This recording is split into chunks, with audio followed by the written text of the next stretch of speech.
ರೇಣು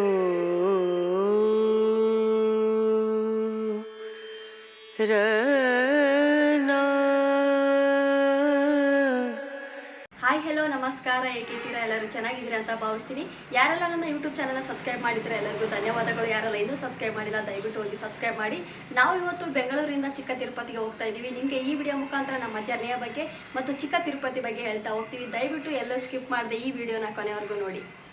so ಇವತ್ತು ನಮ್ಮ ಜೊತೆ ನನ್ನ ತಂಗಿ ಗಂಡ ಮತ್ತು ಇಬ್ಬರು ಅಣ್ಣಂದಿರು ಜಾಯ್ನ್ ಆಗ್ತಾ ಇದ್ದಾರೆ. ಇವಾಗ ಒಂದು ತಿಂಗಳಿಂದ ನಮ್ಮ ತಂಗಿ ಫ್ಯಾಮಿಲಿ ಕೂಡ ವೈಟ್ ಫೀಲ್ಡ್ಗೆ ಶಿಫ್ಟ್ ಆಗಿದ್ದಾರೆ. ಸೊ ನಮಗೆ ಇಲ್ಲಿಂದ ಚಿಕ್ಕ ತಿರುಪತಿಗೆ ಹೋಗಬೇಕಾದ್ರೆ ರೋಡ್ ಸೈಡಲ್ಲಿ ಯಾವುದೇ ಚೆನ್ನಾಗಿರೋ ಹೋಟೆಲ್ ಇಲ್ಲ. ಅದು ಅಲ್ಲದೆ ನಾವೆಲ್ಲ ವೈಟ್ ಫೀಲ್ಡಲ್ಲೇ ಇರೋದ್ರಿಂದ ಒಟ್ಟಿಗೆ ಬ್ರೇಕ್ಫಾಸ್ಟ್ ಮಾಡೋಣ ಅಂತ ಅಂದ್ಕೊಂಡ್ವಿ. ಸೊ ನೀವು ನೋಡ್ತಾ ಇರ್ಬೋದು, ಅವರೆಲ್ಲ ಆಲ್ರೆಡಿ ಹೋಟೆಲ್ಗೆ ಬಂದಿದ್ದರು. ನಿಮ್ಮದೇ ಲೇಟು ಅಂತ ಹೋದ ತಕ್ಷಣ ಅಣ್ಣ ಗುರಾಯಿಸ್ತಾ ಇದ್ರು. ಸೊ ಎಲ್ಲರಿಗೆ ಸಾರಿ ಕೇಳಿ ಎಲ್ಲರನ್ನ ಮಾತಾಡಿಸ್ಕೊಂಡು ಒಟ್ಟಿಗೆ ಬ್ರೇಕ್ಫಾಸ್ಟ್ ಮಾಡಿ ನಾವು ಜರ್ನಿನ ಸ್ಟಾರ್ಟ್ ಮಾಡಿದ್ವಿ.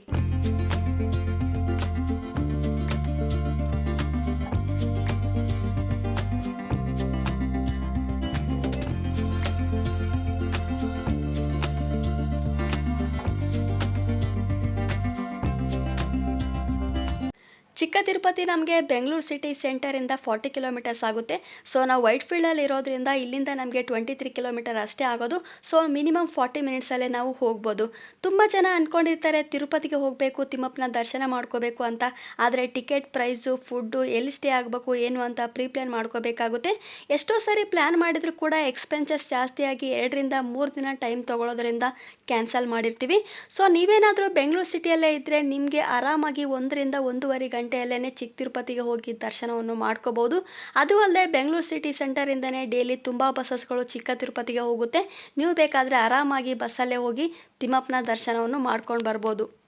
2 ದಿನ ಈವ್ನಿಂಗ್ ಟೈಮಲ್ಲಿ ಬೆಂಗಳೂರಲ್ಲಿ ಸ್ವಲ್ಪ ಮಳೆ ಆಗಿರೋದ್ರಿಂದ ಕ್ಲೈಮೇಟ್ ಚೆನ್ನಾಗಿತ್ತು. ನಾವು ಮಾರ್ನಿಂಗ್ 8 ಸ್ಟಾರ್ಟ್ ಮಾಡಿದ್ದು ಜರ್ನಿನ. ಅಷ್ಟೊಂದು ಬಿಸಿಲು ಅನ್ನಿಸ್ತಾ ಇರಲಿಲ್ಲ. ನಾವು ಚಿಕ್ಕ ತಿರುಪತಿಗೆ ಬೈಕಲ್ಲಿ ಹೋಗಬೇಕಾದ್ರೆ ಹಳ್ಳಿಗಳ ಮಧ್ಯದಲ್ಲಿ ಹೋಗ್ತೀವಿ. ಅಲ್ಲಿನ ಹೂವು, ಗಿಡ, ಮರ, ತೆಂಗಿನ ತೋಟ ಈ ಬೇಸಿಗೆಗಾಲದಲ್ಲೂ ಕೂಡ ತುಂಬಾ ಚೆನ್ನಾಗಿ ಅನ್ನಿಸ್ತಾ ಇತ್ತು ಬೈಕಲ್ಲಿ ಹೋಗಬೇಕಾದ್ರೆ. ಆ್ಯಕ್ಚುಲಿ ನಾವು ಇನ್ನೂ ಸ್ವಲ್ಪ ಬೇಗನೆ ಬಿಡಬೇಕಾಗಿತ್ತು ಅಂತ ಅನಿಸ್ತು. ನೀವೇನಾದರೂ ಬೆಂಗಳೂರಿಂದ ಚಿಕ್ಕ ತಿರುಪತಿಗೆ ಪ್ಲ್ಯಾನ್ ಮಾಡಿದರೆ ನೀವು ಕೂಡ ಅರ್ಲಿ ಮಾರ್ನಿಂಗ್ಗೆ ಹೊರಡಿ. ತುಂಬಾ ಚೆನ್ನಾಗಿ ಅನಿಸುತ್ತೆ ಹಳ್ಳಿ ವಾತಾವರಣ ಎಲ್ಲ. ಲಾಸ್ಟ್ ಟೈಮ್ ನಾವು ಚಿಕ್ಕ ತಿರುಪತಿಗೆ ಹೋಗಬೇಕಾದ್ರೆ ರೋಡ್ ಕಂಡೀಷನ್ ಅಷ್ಟೊಂದು ಚೆನ್ನಾಗಿರಲಿಲ್ಲ. ಆದರೆ ಇವಾಗ ರೋಡ್ ಕಂಡೀಷನ್ ತುಂಬ ಚೆನ್ನಾಗಿ ಮಾಡಿದ್ದಾರೆ. ಮೇ ಬಿ ಎಲೆಕ್ಷನ್ ಟೈಮ್ ಆಗಿರೋದ್ರಿಂದ ತುಂಬ ಚೆನ್ನಾಗಿ ಕಾಣಿಸ್ತಾ ಇತ್ತು. ರೋಡ್ ತುಂಬ ಚೆನ್ನಾಗಿರೋದ್ರಿಂದ ಆರಾಮಾಗಿ ಹೊರಟ್ವಿ.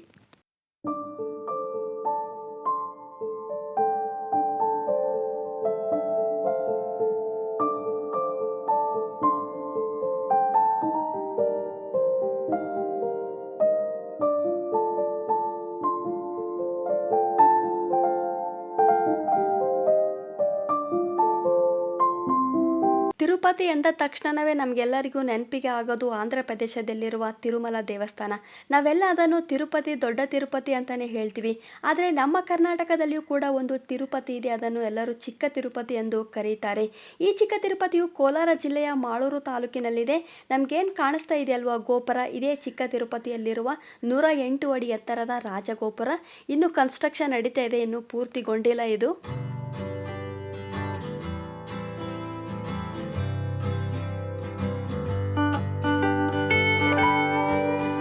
ಒಳಗಡೆ ಬಂದಮೇಲೆ ಬೈಕ್ ಪಾರ್ಕಿಂಗ್ ಮಾಡಿ ಪೂಜೆಗೆ ಬೇಕಾದಂಥ ಹೂಕಾಯಿ ತೆಗೆದುಕೊಂಡು ಹೊರಟ್ವಿ. ರಾಜಗೋಪುರದಿಂದ 200 ಮೀಟರ್ ಮುಂದೆ ಹೋದರೆ ನಮಗೆ ದೇವಸ್ಥಾನ ಇರೋದು.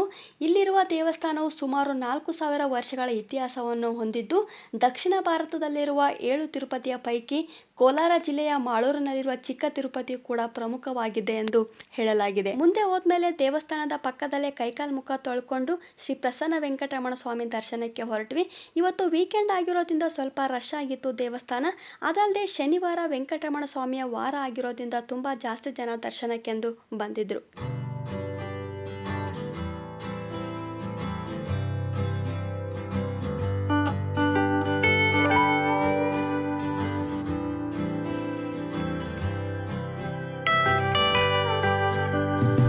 ಈ ಕ್ಷೇತ್ರವು ಚೋಳರ ಕಾಲದ ಹಳೆಯ ದೇವಸ್ಥಾನವಾಗಿದ್ದು ಪುರಾಣಗಳ ಪ್ರಕಾರ ಶಾಪಗ್ರಸ್ತನಾದ ಅಗ್ನಿಗೆ ಈ ಸ್ಥಳದಲ್ಲಿ ಪ್ರತ್ಯಕ್ಷನಾದ ವಿಷ್ಣುವು ಪ್ರಸನ್ನ ವೆಂಕಟರಮಣ ರೂಪದಲ್ಲಿ ಅಭಯ ಪ್ರದಾನ ಮಾಡಿದ ಪುಣ್ಯಕ್ಷೇತ್ರ ಎಂದು ಹೇಳಲಾಗಿದೆ.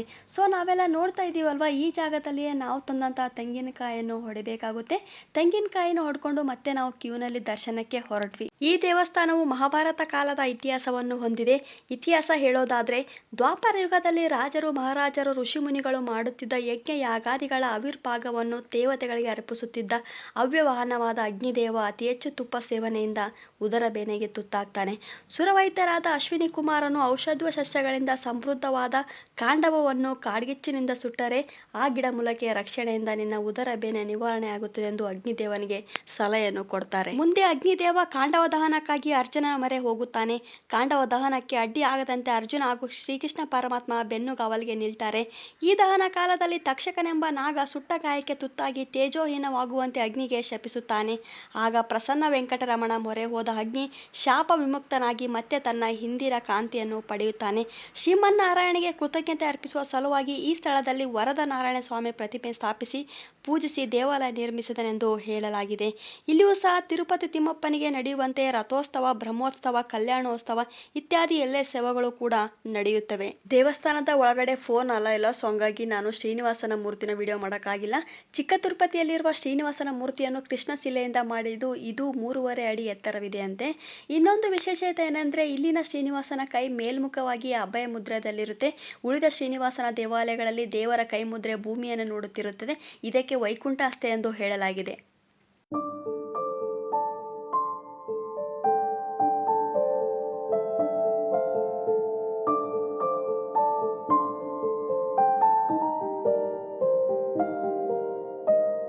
ಸೊ ಶ್ರೀನಿವಾಸನ ದರ್ಶನ ಮಾಡಿಕೊಂಡು ಆಚೆ ಬಂದ್ವಿ.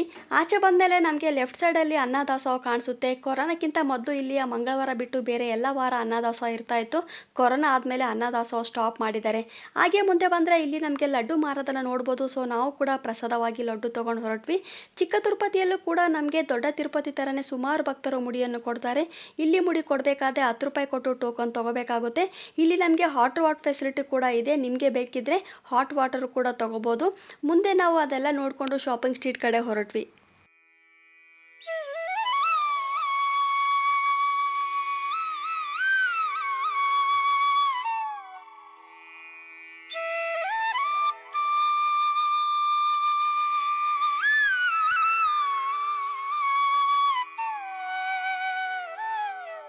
ಶ್ರೀನಿವಾಸನ ದರ್ಶನ ಮಾಡಿಕೊಂಡು ಸ್ವಲ್ಪ ಶಾಪಿಂಗ್ ಕೂಡ ಮಾಡಿ ಮತ್ತೆ ಬೆಂಗಳೂರು ಕಡೆ ಹೊರಟ್ವಿ. ನಾವು ಬೆಂಗಳೂರಿಂದ ಹೊರಟಿದ್ದು ಮಾರ್ನಿಂಗ್ 8:30ಗೆ. ಇವಾಗ ಟೈಮ್ ಬಂದು 10 ಗಂಟೆ ಆಗಿದೆ. 1.5 ಗಂಟೆಯಲ್ಲೇ ನಾವು ದರ್ಶನ ಮಾಡ್ಕೊಂಡು ಹೊರಟ್ವಿ. ಸೊ ನೀವು ಕೂಡ ಬೆಂಗಳೂರಲ್ಲೇ ಇದ್ದರೆ ಕಡಿಮೆ ಸಮಯದಲ್ಲೇ ಶ್ರೀನಿವಾಸನ ದರ್ಶನ ಮಾಡ್ಕೊಂಡು ಹೋಗ್ಬೋದು.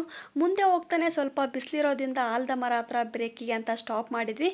ಹೋಗ್ತಾನೆ ನಾವು ಜ್ಯೂಸ್ ತೊಗೊಂಡು ಹೋಗಿದ್ವಿ. ಸೊ ಎಲ್ಲರೂ ಜ್ಯೂಸ್ ಕುಡಿತಾ ಮಾತಾಡ್ತಾ ಸ್ವಲ್ಪ ಟೈಮ್ನ ಅಲ್ಲೇ ಸ್ಪೆಂಡ್ ಮಾಡಿದ್ವಿ.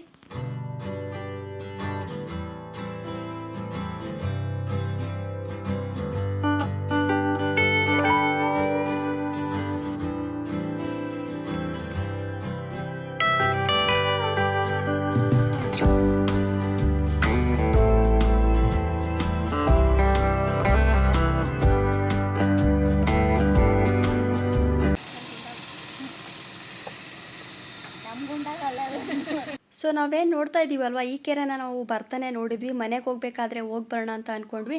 ಆದರೆ ಇಲ್ಲಿ ಬಂದಮೇಲೆ ಇಲ್ಲಿ ಕೂತ್ಕೊಳ್ಳೋಕ್ಕೂ ಕೂಡ ಏನೂ ಇರಲಿಲ್ಲ, ಮತ್ತು ಕೆರೆನೂ ಕೂಡ ಗಲೀಜಾಗಿತ್ತು. ಸೊ ಹಂಗಾಗಿ ದೂರದಿಂದನೇ ನೋಡ್ಕೊಂಡು ಬಂದ್ವಿ. ಮಹೇಶ್ ಅಣ್ಣ ನಮ್ಮ ಮನೆಗೆ ಬಂದಿರಲಿಲ್ಲ. ಸೊ ಎಲ್ಲರೂ ನಮ್ಮ ಮನೆಗೆ ಬಂದ್ವಿ. ಬಿಸಿಲಲ್ಲಿ ಬಂದಿರೋದ್ರಿಂದ ಎಲ್ಲರೂ ಲೆಮನ್ ಜ್ಯೂಸ್ ಕುಡ್ಕೊಂಡು ಸ್ವಲ್ಪ ಹೊತ್ತು ಸೈತಾನ್ ಮೂವಿ ನೋಡ್ತಾ ಎಂಜಾಯ್ ಮಾಡಿದ್ವಿ. ಮಧ್ಯಾಹ್ನ ಊಟಕ್ಕಂತ ಚಿತ್ರಾನ್ನ ಮಾಡಿದ್ವಿ. ಎಲ್ಲರೂ ಒಟ್ಟಿಗೆ ಚಿತ್ರಾನ್ನ, ಮೊಸರು, ಚಿಪ್ಸ್ನ ತಿನ್ಕೊಂಡ್ವಿ.